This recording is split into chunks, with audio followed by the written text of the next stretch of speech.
ከባርነት ወደ ንግስና የህይወት መለወጥ።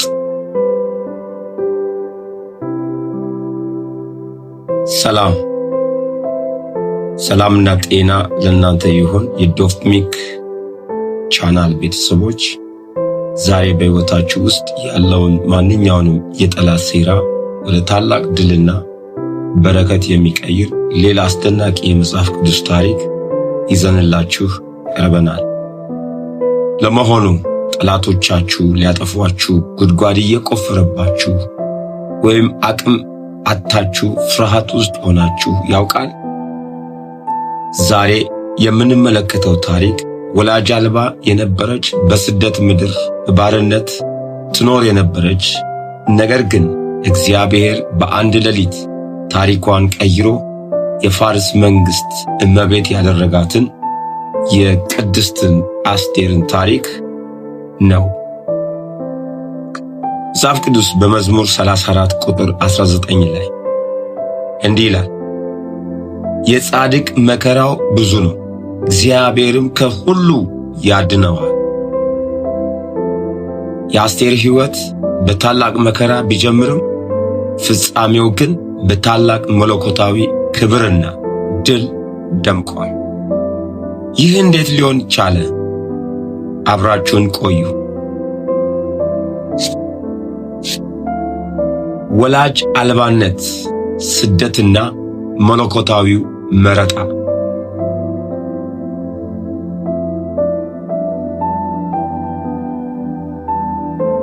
ታሪኩ የሚጀምረው በፋርስ በአሁኗ ኢራን ምድር ነው። አስቴር ወይም እውነተኛ ስሟ ሐደሳ የምትባል አይሁዳዊ ወጣት ነበረች። እርሷ በስደት ምድር ላይ ወላጆቿ የሞቱባት አሳዳጊ ያጣች ምስኪን ነበረች። ነገር ግን አጎቷ መርዶክዮስ እንደገዛ ልጁ አድርጎ አሳደጋት። በዚህ መሃል በፋርስ ቤተ መንግሥት ውስጥ ትልቅ ሁከት ሆነ። ንግሥት አስጢን ንጉሡን አርጤክስስን በመናቋ ምክንያት ከንግሥናዋ ተሻረች።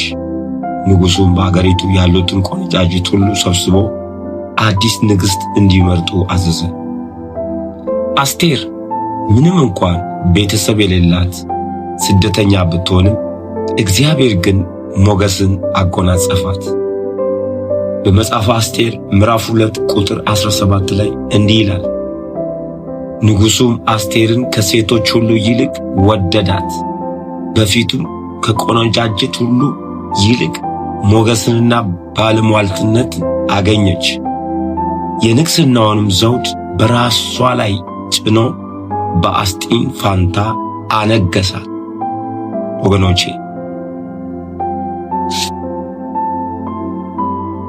እግዚአብሔር እናንተን ከፍ ለማድረግ ሲፈልግ ዘር፣ የወላጅ ሀብት ወይም የሰው እገዛ አያስፈልገው። እርሱ ካላችሁበት ባዶነት አንስቶ በነገሥታት ፊት የማቆም መለኮታዊ ሞገስ አለ።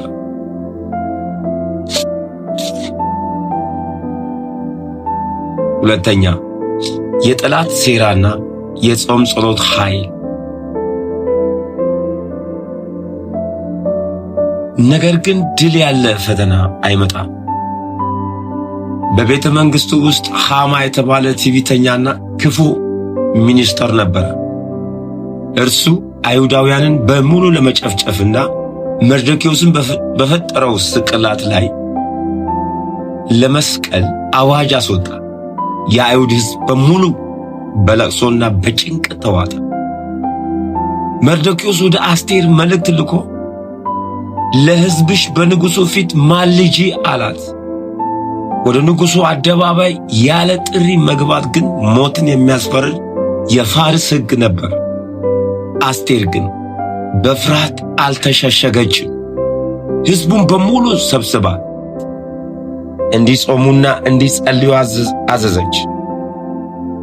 በአስቴር ምዕራፍ 4 ቁጥር 16 ላይ የሰጠችው ቁርጠኛ ምላሽ እንዲህ የሚል ነው፣ እኔና ደንግጥሮቼ ደግሞ እንዲሁ እንጾማለን። ምንም እንኳ ከሕግ ውጪ ቢሆን ወደ ንጉሡ እገባለሁ፣ ከጠፋሁም እጠፋለሁ።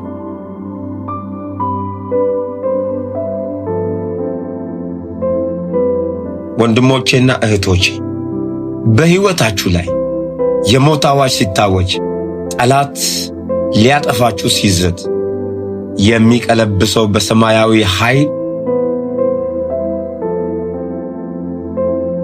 በጸሎትና በእግዚአብሔር ፊት በመውደቅ ብቻ።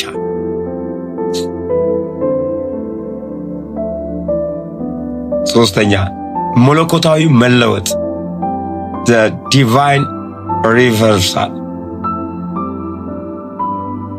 ጸሎት ሰማይን ሲያንቀሳቅስ ምድር ላይ ተአምር መሆን ይጀምራል። እግዚአብሔር በዛች ሌሊት የንጉሡን እንቅልፍ ነሳው። ንጉሡ መርዶክዮስ ቀድሞ ላደረገው በጎ ነገር ሳይሸልም መቅረቱን አውቆ በታላቅ ክብር እንዲሸልም አደረገ። አስቴርም በጥበብ በንጉሡ ፊት ቀርባ የሐማን ክፉ ሴራ ገለጠች። በመጨረሻ ምን ሆነ? አይሁዳውያንን ሊያጠፋ አዋጅ ያወጣውና መርዶክዮስን ሊሰቅልበት የነበረው ሐማ ራሱ በሠራው ስቅላት ላይ ተሰቀለ።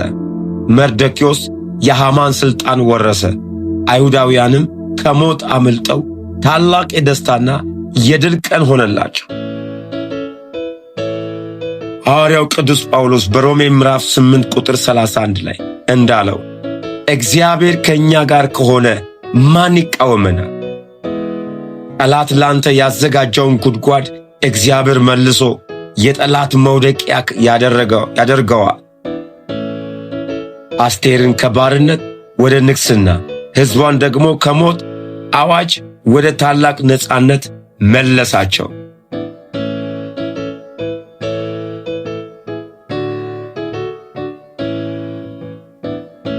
ለሕይወታችን የሚሆን ትምህርት እና የመጨረሻው የዚህ ስብከት ማጠቃለያ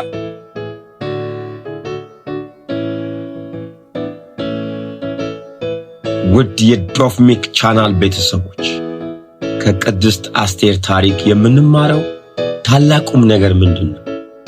የመጀመሪያ ለእንዲህ አይነቱ ጊዜ መጥተሃል። ዛሬ ባለህበት ቦታ ላይ እግዚአብሔር ያስቀመጠህ ያለ ምክንያት አይደለም፣ ለአንድ ታላቅ ዓላማ ነው። ሁለተኛ ጸሎት ታሪክ ይለውጣል። ሁኔታዎች ሲጨልሙ አታማርር፣ ወደ ጸሎት ግባ። እግዚአብሔር ሴራውን ወደ በረከት ይለውጠዋል። ዛሬ በሕይወታችሁ ላይ ጠላት የጠነሰሰው ማንኛውም ተንኮል የሚፈርስበት፣ እግዚአብሔር ውርደታችሁ ወደ ክብር የሚቀይርበት አዲስ የድል ምዕራፍ ይሁንላችሁ። ይህ ዶፍሚክ የሕይወት ቃል ቻናል ነው። ይህ ትምህርት ልባችሁን ካጸና ላይክ እና ሼር ማድረጋችሁን አትርሱ። ለቻናላችን አዲስ ከሆናችሁ ሰብስክራይብ በማድረግ መንፈሳዊ ቤተሰባችንን ይቀላቀሉ። ሰላም፣ እግዚአብሔር ከሁላችሁ ጋር ይሁን። አሜን።